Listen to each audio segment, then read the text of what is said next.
Basically, we're going to be talking about messaging, marketing messaging, and I have the analogy here of the funnel again, which is something that we constantly use. Funnel, sequence, whatever you want to call it, conversion funnel. There is these steps involved. It's not the way it was years ago where when social media first came out and Google ads and everything, you could just simply just put an ad out for pennies and get conversions. It's a little bit more not complicated, but there's a few more steps. So I'm going to talk about marketing and how it relates to you online. So marketing is actually just messaging. That's literally all it is you're putting a message together. There's nothing complicated about it. Your first opportunity is to inform and educate them about your brand, service, product, whatever it is, right? So your service and product it's gonna vary, obviously, but at the end of the day, you're gonna be educating them about your brand and what is actually different about your brand. Are you what makes it different? If you are what makes it different, then that's what you want to show, is what you bring to the table. That maybe you're selling insurance, let's say, and you're out there and what do you do different than another agent that's selling insurance? If you're selling whatever you're selling, your real estate, you're selling martial arts, you're selling carpet cleaning, for example, Reginald, whatever it is, home services, what's going to bring something different? It's not just quality, fast, friendly service. It's what's going to be a unique identifier for your brand on the first step, because that's how you're going to penetrate and understand how to set yourself apart and to have that niche inside of your target audience. Because no matter what target audience you're going after, there's going to be a broad way of attacking it, with just saying, okay, here's the broad audience, and I'm just going to go and just say, hey, this is what I sell, and hope for the best. Okay, that these days does not really work, because what it does is you'll get lost in all the noise. The attention span of the people that are watching your ads, looking at your content, are not going to have the unique identifier that's needed for them to connect with you, right? Because at the end of the day, you want to connect with people that are like-minded. Because if you have like-minded clients, they tend to be clients that are going to refer more. They're going to basically work with you more. They're going to be easier to work with. But if they don't kind of mesh with your values, your mission, with what you're aiming to serve, then they're not going to be good at receiving it, right? Whether it's just from the message part, the marketing, to when you're selling them, to when you're serving them, right? And that even goes into when you're billing them as well, right? And when you're managing issues. So it's very important to really define what, and Martin, right now you're making videos, like we really want to think of that, right? Everyone else, Reginald, will make it, like everyone's making videos right now. So we want to make sure that those videos are portraying that message. And, they might not be perfectly portraying it right now, right? You want to take that imperfect action, okay? Now, so that I talked a little bit about the messaging, and I really want to hit that, drive that into you guys. And then number two, you want to retarget that same audience that we create. And I talk about retargeting it all a lot, because it's all about being efficient with your budget. So when you retarget your ads, you're spending basically 20%, 30% of what you're spending in your main budget in number one, okay? So the number one is kind of like collect and then select, okay? And then once you collect them, and then you're gonna start targeting them with the retarget ads, and you're gonna further drill down the amount of people. It's almost like you're vetting your audience. You're basically drilling it down and squeezing out the people that you wanna work with, right? Do you wanna work with everyone? I'm sure it's good for your business in the short run, but it may not be good for your business in the long run, okay? So you really want to think about who you want to work with. What is your customer avatar, right? What is your ideal client? We did that in past exercises as well. Now, number three, okay, step three is now you're also retargeting one more time to the people that did not convert on number one or number two. You're retargeting the people that did not convert, but you're retargeting them with overcoming objections that are in line with your narrative, with your with your objection, like with your, in line with your message, in line with what you are doing, like what you are doing in line with your beliefs, right? So we spoke about this morning with Tom, and we talked about narrative, and the narrative you see on media in general. Now, when I say media, I'm talking about the political game or anything online that you see, right? Political campaigns are a great example of narrative. People push their narratives, the ones that they want, and they work the same methodology, right? They get that out there, and people gravitate towards, let's say, one party over the other based on their beliefs and everything, right? So it's similar to your product in a way, but you want to make sure that it sets you apart and that you're in line with it. And number 3 is basically about overcoming the objections that hinder the people from coming into your client pool, right? So that's super important. Now, one of the key things that you got to look at is if you offer a service and you're selling a car, let's say you're selling a car, right? What differentiates a car? Why do people choose one car over another? Because it suits their individual needs, right? And let's look at your product. Let's look at your service. What does it do? What problems does it solve? Have you even thought about what benefits that it does, that it gives them? Because at the end of the day, people aren't buying insurance or buying a house or buying a car or buying this clothing or that clothing. Like some people, yeah, they just buy it just splurge, yeah. But I'm saying if most people that are buying, they're buying it for a reason.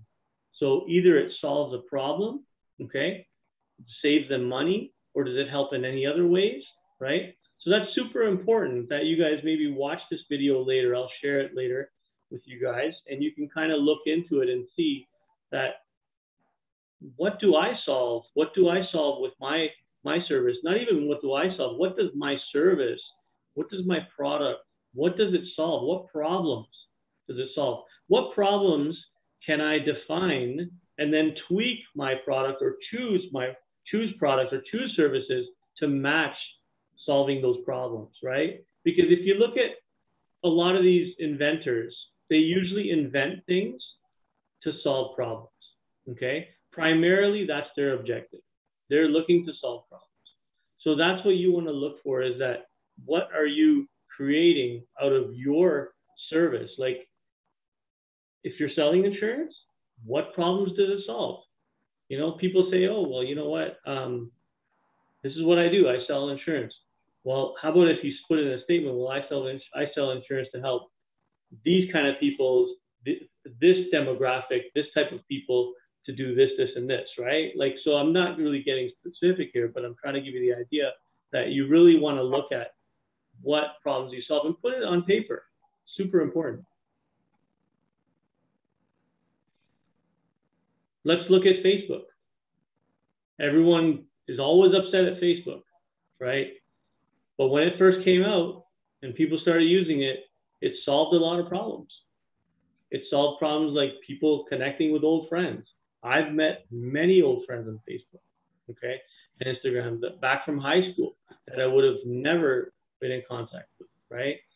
And, you know, it allows you to share your thoughts and ideas and opinions, right? It allows you a place to do all these things, to be social, right? Entrepreneurs have a place to promote their products and services for free and, of course, paid.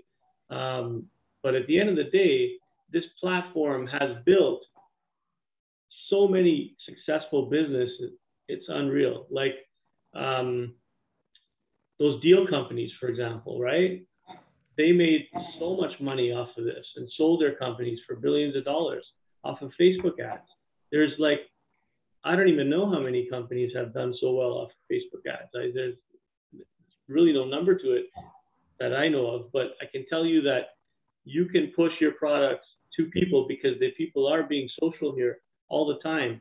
Sharing their thoughts, ideas, and opinions is what gives you the insights for you guys to promote your ads to them. Like that's why we're able to go into the audience manager and sift through, you know, homeowners for, let's say, home services, right?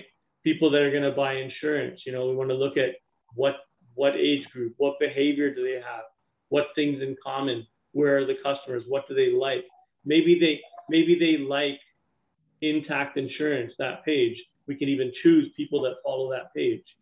So what I'm trying to say is that this company here is built upon basically solving a problem, okay? Amazon. This is just a few of the problems that it solves, right?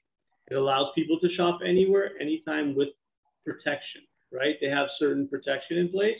So it makes people feel secure when they buy on Amazon rather than going straight to the site, right? Although more people are starting to go to the websites directly now because of the, you know, the behaviors change, the landscapes change. So this also gives you guys an opportunity to sell online much more easier, and it's going to be much more accepted, you know, given we went through the pandemic. Also allows entrepreneurs to create online businesses, okay? Obviously, a lot of people have sell on Amazon and they have made their online businesses. And then we've also got the third one here. It allows consumers to get lower prices and better quality because of those same entrepreneurs that are competing against each other on their platform to bring lower prices or better, you know, and or better quality because of that competition, right? So they created that kind of flywheel kind of methodology, right? Where it just kind of keeps revolving, right? And it keeps growing and building momentum. So these are huge examples. These are big companies, obviously, right? But they all started where you guys started. And whether your aim's to, you know, to be that large or not, that's up to you. But the point is, these same methods will work on a smaller scale if we implement them. And if we really take the time to think through this, you know, and it doesn't take long, it can change your whole approach on how you tackle your marketing, which actually is messaging. That's all it is. So if you were to send a message to a friend of yours and you wanted them to do something and you wanted to sell the idea of maybe going out here and it's just such a great, and maybe you describe it in a way where, yeah, we're going to go to this great nightclub and it's got this, this, and this, and this. That's you tailoring the message to them. It's no different than you guys putting your copy together for the Facebook ads. It's no different than you putting the script together for your video ads, okay? It's no different at all, okay? And that message is going to be key. And a lot of these agencies that charge thousands and thousands of dollars start with this first, okay? So this is really, really important. The good ones do, at least. Okay, so now let's look at this. Now we're going to get into behavior. You got messaging, but now what's the behavior of the consumer? 90%, and I'm not saying exactly 90, but in around 90% of your messaging reaches the mobile phone. This is a no-brainer. We understand that. But did you ever think that when you're creating your content, what is it going to be like when that person goes on the phone and they're consuming your content? So while you're creating your content, right, like Martin, when you're doing your videos later, you want to think that, okay, I'm doing this video. What's it going to be like when somebody's on Facebook and they're scrolling? So the best thing to do is to open it up and just start scrolling and really put yourself in the buyer's position. Look at some other ads, get an idea, right? And as I scroll here, yeah, you're going to see that as you scroll down, you're going to stop and pause. As you stop, that's called like a 3-second view, apparently. That's what they call it. A through play is 15 seconds. That's a key metric that they look at. So if somebody stops and watches a video for 15 seconds, that's like who we retarget, right? If it's 3 seconds, they're semi-interested. They're not really, they're just looking, right? But 15 seconds is a key metric. And we set up those campaigns for Tom. We're going to set them up tomorrow, actually. We set up the audience, and one of the audiences, all the people that watched his videos for 15 seconds. And right now he's doing less than $10 leads, I believe, roughly. We haven't done the numbers on it yet, But Tom, it's pretty close to there. Like I'm pretty sure, right? If I'm not mistaken. Yeah, it's pretty close to that. Yeah.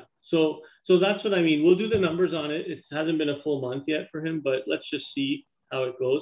But now when we retarget from his first message, that's where we're going to get hopefully lower cost leads, because now we're targeting our advertising budget to only the people that we know watched 15 seconds of his video.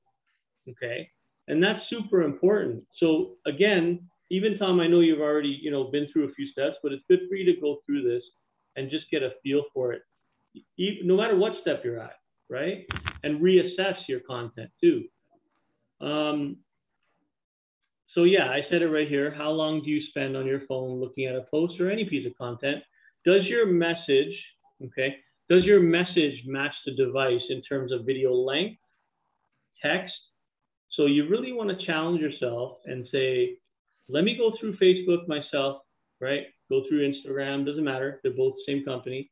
You go through it and just look at a video and get an idea. Like, how long do you watch, right? Like, do you watch on Facebook? I'm pretty sure you guys don't watch like 5-minute videos, right? 3-minute videos, 4-minute. It's usually small consumable content. And that's why they started Reels and the short videos on all the platforms. YouTube has it now too, right? Those short videos. So you really want to look at the length, how much text. I don't think people are going to read an essay. And the thing is, if it takes you, this long to get your message across, then out of 100 people, maybe 20 of them are going halfway. But then if you took that message and you put it into like a shorter form, then you know that 100 of them got the message. You know what I mean? It's equivalent to having 100 people in front of you and you're talking, but you're just running on and on and on and on, kind of like how I am now. And you're just running on and on and on now. And what happens is half of them walk away, right? So you really got to, cut to the chase and be very, very clear with your messaging. Video, 15 to 30 seconds max. I've tested 30-second videos and 50-second videos. These days, it looks like Facebook is pushing the 15-second videos much more. Text-wise, I can go over copy with you guys another time, but generally you can get a good consensus for it. If you can read it within, let's say, 15 seconds, let's use that same rule, right? If it takes 15 seconds for the video, then let's assume that it's going to be at least, at the most 15 seconds, at least 10 seconds, right? And with your copy, we can do short form and long form, right? So you can do like a 1-liner, 2-liner, or you can do a full, right? But so this is why I'm telling you guys, like you really got to focus on your messaging, right? Really drill that down, because that's going to be the core of your marketing. Okay. Now, here's just a little exercise you guys can do. So you basically are here, it's like, what's your message? Very simple. You write out your message in 5 different ways, okay? So just literally write it out, one, and then write it again. Choose the best one, okay? Choose the best one. If you can't, choose 2. And then step 2, you make 3 versions. Try to choose one in the step 1, first of all. But if you have to, choose 2 and then whittle it down to 1, narrow it down to 1, and then go to optimize and make 3 versions of that message, okay? And if you make 3 versions of that message, that's 3 ways of saying your best message, okay? And that's what we test on your ads. So we literally test 3 versions of it, and then we let the audience tell us that, hey, I like message 2, because we don't act like we know everything. We have to let the audience tell us. And how we let the audience tell us is by posting the ads, right? And it doesn't have to be costly. You put out $2 a day, $3 a day videos just to get that feel. And you look at, hey, video 1, video 2, video 3, video 2 is doing really well. Let me turn off video 1 and 3. right? So that's kind of that's kind of where we're going with this, right? You take the same message, you got it for your ads, you keep it in your social posts, your organic, and you also in your weekly emails that you send out, same thing. Go lie down. So you've got everything running. Come lie down. All together, right? Come lie down. That's super important. Come lie down. Come lie down. Guys, any that's the end of my presentation here. Is there any questions at all?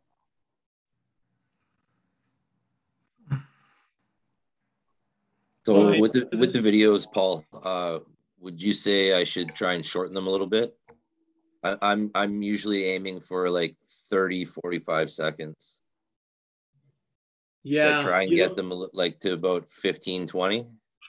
Yeah, I mean, that's a really good question, because here's the thing, like, I'm just kind of like, for me in the software business, 15 seconds is working good, but I'm just still not 100% sure with you in the martial arts side, but it would be a safe bet. If you can portray everything in 15 to 30, that might be a good way for us to kind of feel it. Okay, yeah, I'm trying to keep it about 30 because I think you mentioned that to me one time before. So yeah, that's kind of where I'm staying at, but I'm making sure that the message gets in the beginning of the video and as well at the end too, right? So if they stay for the whole thing, again, our information pops up. So in the beginning, I'm trying to show like the address, whatever sales or whatever we're doing. You know what? That's a very good point that Tom brought up, having the clear message at the beginning, because thank you, Tom, because if somebody's coming on and they're only staying for first 3 seconds and they're bouncing, at least, you know, Tom's got it in his video that he's got the message done. Like, he spent money, but he also got the 3-second views. That's amazing. Real good work. And then you got it at the end. So he's reaffirming it again at the end. And, you know, that's amazing, because here's the thing. If you're not good at sending your message, you're not good at marketing. And kind of like having a blueprint is going to be really good for you. So, yeah, Tom, I would say 15 to 30. Yeah, that makes sense. Yeah. Okay, thank you, Paul. No, thank you. Thank you. Martin, any questions? Matthew, Ram, anyone? Bob, I got a question. Yeah. So the videos, are these YouTube videos that we creating? So what these are is literally with your smartphone, just literally you can just turn it around and make a video of you talking about the service, or you can maybe get, like, let's say your technicians doing the work maybe a little bit. Right, absolutely, right. Something like that maybe. But at the end of the day, because you do home services, right? So yes. So for home services, you probably want to show what they're doing for sure, to have context, right? Right. And then on those videos, you can even have maybe you talking at the beginning, kind of explaining, you know, what you do, what your mission's about, and then showing a little bit about, you know, them doing the service, and maybe some text going over it. Yes. Right? Yes. Overlays. Yeah. Okay. And literally, you know, it's very simple. Like, as long as you hit home, because the visual is going to be huge. If you say whatever home service, like let's say you're doing carpet cleaning, right? Let's say for this example, you're saying the word carpet cleaning verbally and showing carpet cleaning is going to have a different impact to the viewer, right? I see. Okay. Like Tom has his videos, they're like actually doing jiu-jitsu. Like he's teaching it, and there's a class going on. Oh, nice, nice, nice. Okay. Right? So then they're really getting it in their head, like the visual. Pictures. Okay, that makes sense. Yeah, that's the idea. That makes sense. Okay. For Martin, I'm thinking, Martin, it's probably going to be you talking about. It was insurance, I believe, right? Was it not? Yeah, it's insurance and financial. It's World Financial Group. Oh, I'm sorry. I keep saying insurance. Okay. It's World Financial Group. So it's insurance and financial. Insurance and financial services are the core services we provide. So insurance and investments. Yeah. So what might be good for you is, like, the main video has you speaking about, you know, what it is that you offer and what sets you apart. and it'd be a good idea to script it. But then the retarget ads could possibly be some of your clients if you have testimonials, or even like a carousel with images we can put together. Yeah. So I guess what we could do is first work with whatever you get today, and then we'll talk about it next week, right? Yeah.